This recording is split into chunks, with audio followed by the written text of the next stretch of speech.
Obrigado, Léo. Prazer estar aqui com vocês nessa manhã de sábado. Coube a mim falar um pouco sobre síndrome coronária aguda sem supra de ST e AM sem supra de ST. Eu não tenho conflito em relação a essa apresentação.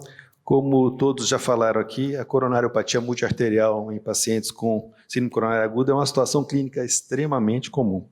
Aproximadamente 50% dos pacientes. Lógico que com maior chance de ter complicações, com desfechos duros, principalmente infarto, necessidade de nova revascularização e óbito.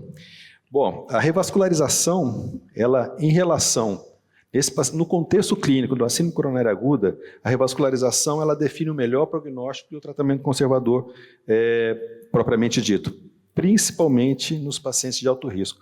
Isso definiu basicamente nas diretrizes que a revascularização miocárdica completa ela deve ser considerada em pacientes com síndrome coronária aguda sem supra de ST. Só que deve ser adaptado às características, preferências e comorbidades dos pacientes. Como já foi dito aqui agora, eu acho que vale a pena só a gente frisar, né? Aí, no IAM com supra, eu acho que nós temos um estudo que foi seminal, que foi um marco, que é o estudo Complete, impressionantes 4.000 pacientes randomizados, e que evidenciou nesse estudo que fazer a revascularização completa, independente do tempo, ela oferece melhores resultados, melhores desfechos, comparativamente à revascularização do vaso-alvo apenas.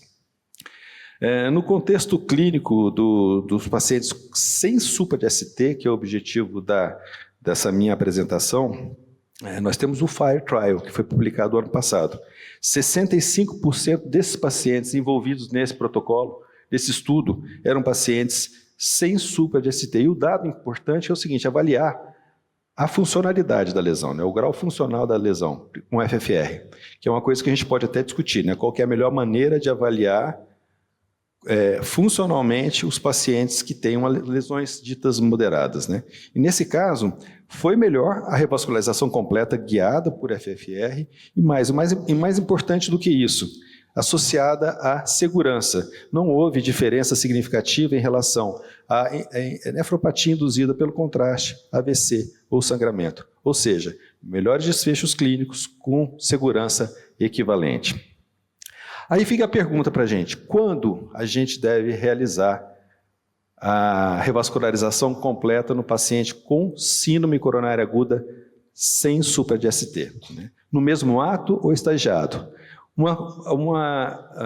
Mais ou menos um paradigma que talvez esteja para ficar, quanto mais a gente espera, maior o risco. Lembrar disso. A segunda pergunta, em quem? Como que a gente vai avaliar esse paciente que deve ser tratado?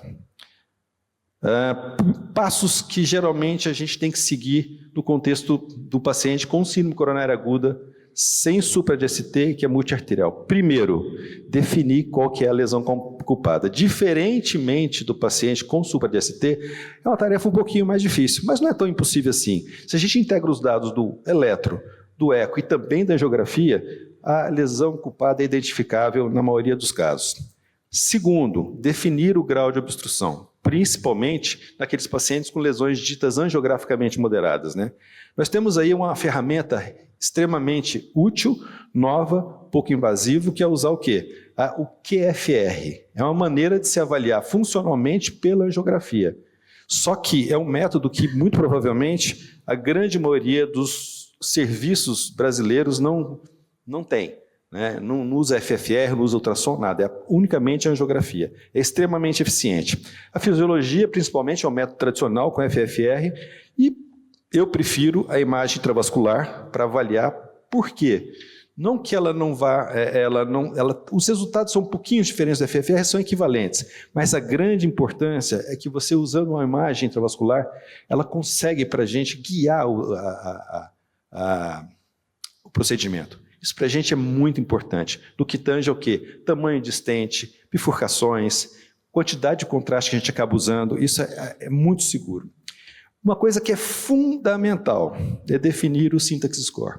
Me permite aqui abrir uma conversa, né? Pode dizer em relação quando tratar. O paciente com IAM com supra de ST, dificilmente a gente vai fazer uma angioplastia no mesmo ato, uma angioplastia completa no mesmo ato. Por quê? 3 horas da manhã, você está sozinho, você não tem todos os recursos, não é todo hospital que tem FFR, que tem ultrassom, que tem OCT. Invariavelmente, a gente chama, a gente marca, a gente agenda, a empresa traz. Então, essa realidade é a nossa. 3 horas da manhã, você abre a artéria, tem mais uma bifurcação para fazer. A gente não vai fazer. Não adianta, essa não é a nossa realidade. É claro que no contexto de uma síndrome coronária aguda sem supra de ST, é um pouquinho diferente, né? A gente poderia até pensar em fazer um estudo completo. Começar às 7 horas da manhã, o procedimento pode demorar 1 a 2 horas, está tudo tranquilo.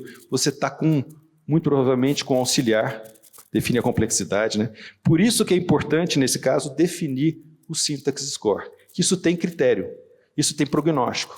E a grande maioria dos trials mostra que o Syntax Score é baixo dos pacientes. Ou seja, esse é um critério pode-se dizer, exclusão de protocolos, né?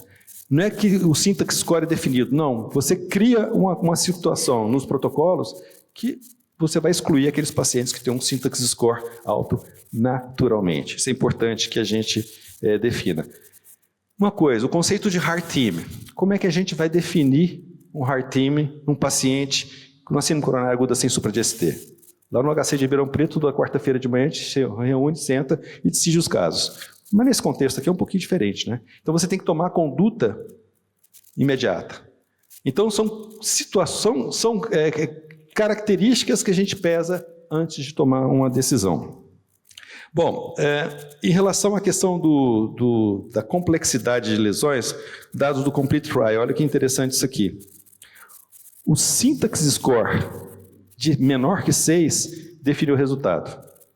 O Syntax Score médio do paciente do Complete Trial foi 7,4, sendo que quanto mais baixo, melhor o resultado. Outra coisa que é importante, olha aqui, mulheres, os resultados são tão importantes, não foram tão significativos, ou seja, as pacientes mulheres têm menos chance de terem bons resultados. Bom, o que define quando, que momento que a gente vai tratar os pacientes multiarteriais? Primeiro, vou frisar aqui, complexidade das lesões. O Syntax Score residual das lesões não culpadas. Características clínicas, idade, gênero, função renal e disfunção ventricular. Dificilmente a gente vai partir para uma angioplastia mais robusta, mais complexa num paciente que tem uma disfunção ventricular, que tenha uma função renal deprimida. Isso não está nos trials, mas pesa na tomada de decisão. Em relação a esse estudo que foi publicado ano passado e recentemente, agora, um pouquinho mais de um mês, foi feito a subanálise dos pacientes sem supra de ST. E olha os resultados mostrando que, realmente, se a gente fizer uma revascularização imediata, no mesmo ato tratar tudo, é melhor do que se a gente estagiar em 2, 3 dias. 65% dos pacientes do Biovasc foram pacientes com IAM sem supra de ST. E tanto no contexto clínico, quanto no contexto clínico de infarto agudo do miocárdio, né? Ou seja, o desfecho de infarto agudo do miocárdio, quanto no desfecho de uma revascularização não planejada. Qual que é a mensagem? Paciente sem supra de ST, com IAM sem supra de ST, multiarterial, se fizer a intervenção completa no mesmo ato, é melhor do que fazer estagiado. Bom, eu só queria trazer, assim, mais ou menos uma análise bem grosseira de todos esses trials que foram apresentados aqui, que foram mostrados, né? Em relação às lesões não culpadas. Olha que interessante. Praticamente, a DA ela variou de 12% a 36%. O Syntax Score não foi avaliado, mas o Complete 7,2%. Uma lesão não culpada, uma só. Isso que importa, olha aqui. 68%, 70%, 81,6%, 72,2%. Ou seja, isso foge um pouquinho àquilo que a gente está acostumado. Invariavelmente, eu pego pacientes muito graves, com 2, 3 lesões. Às vezes, a gente coloca 5 stents nesses pacientes. Então, a gente tem que ficar muito atento a isso. Os trials não mostram para a gente um mundo real, uma situação bastante comum. Eu queria concluir que em pacientes com infarto agudo, sem suprarrevascularização completa, é o objetivo primordial e deve ser tentado já no evento índice, imediata. A integração dos dados do ECG, do ECA e da angiografia permitem identificar a lesão culpada na maioria dos casos. A avaliação fisiológica permite a identificação das lesões não culpadas que necessitam abordagem. A imagem intravascular, na avaliação da composição da placa, ela é importante porque ela define a vulnerabilidade da placa e opções moderadas com FFR negativo, aquilo que o Peri muito bem mostrou, e além de otimizar os resultados da intervenção coronária percutânea. A pergunta é para mim, eu prefiro ultrassom, eu prefiro OCT em relação a FFR para definir lesões moderadas? Sim. Não porque ela vai definir melhor, mas que o ultrassom é uma ferramenta que vai nos ajudar. Além de definir melhor naquelas lesões que o FFR dá negativo, mas ela vai nos ajudar a fazer um procedimento com um pouquinho mais de acurácia, pode-se dizer. Muito obrigado.